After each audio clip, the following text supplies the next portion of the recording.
Call of Cthulhu, Cyanide Studios' RPG investigation game based on the pen and paper game of the same name, based on the H.P. Lovecraft short story of the same name, aims to emulate the rules of the former and the mood of the latter.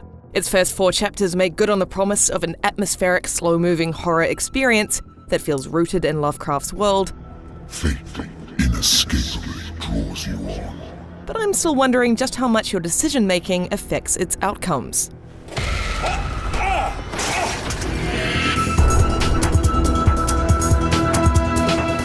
Call of Cthulhu puts you in the shoes of private investigator Edward Pierce, a grizzled veteran hustling for a struggling business out of his lived-in New England office in 1919.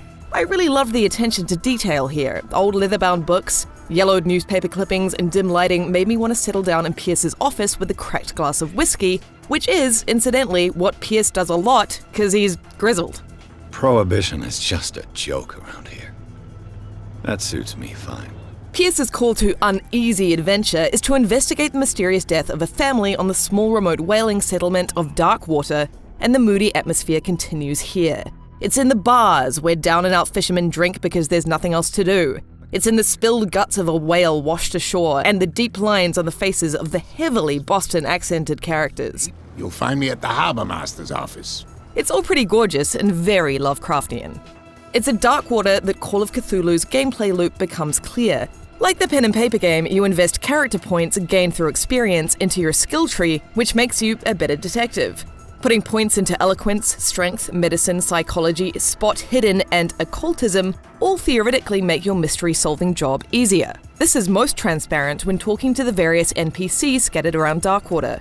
If you don't have enough points in eloquence, for example, tough luck getting what you want from the bartender. Or if you don't have enough invested in psychology, you'll be rebuffed by a cop who you try to reason with. Please, allow me to do my job. You can also apply your skills while exploring. If you don't invest enough in strength, you'll theoretically struggle with turning this handle, and hidden objects will be harder to find without enough invested in the spot hidden skill.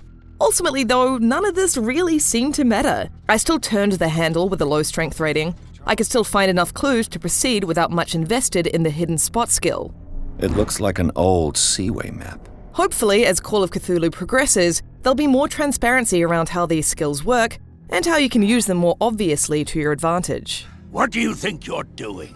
More opaque still is Call of Cthulhu's sanity meter. Cyanide is talking about this as a late-game feature, so there's not much I can add, other than throughout my time with Call of Cthulhu, Pierce would have nightmarish visions, and as his experience got progressively weirder, he began to have panic attacks.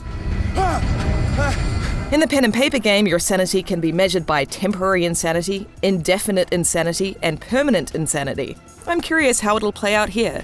Don't fight. You have been chosen. I had fun with Call of Cthulhu's Reconstruction Mode, which is a more straightforward means of video game detective work. Walk around a scene to find clues, which gradually unfurls a sort of spiritual manifestation of what happened. I liked the detail in the clues: a treasured photograph, a shoe discarded under a table, a painting with a hidden meaning.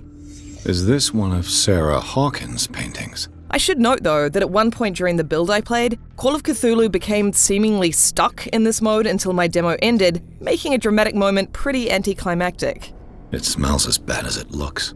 And there is a lot of drama in Call of Cthulhu. Lovecraftian stories concern themselves with seemingly normal people gradually losing their sense of reality.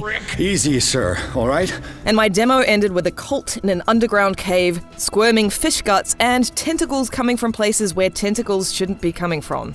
It's fun and a little scary, and I'm looking forward to the full harrowing journey Cyanide promises to take me on when Call of Cthulhu comes out just in time for Halloween on October 30th. For more on Call of Cthulhu, check out our Gamescom developer gameplay showcase and its most recent trailer.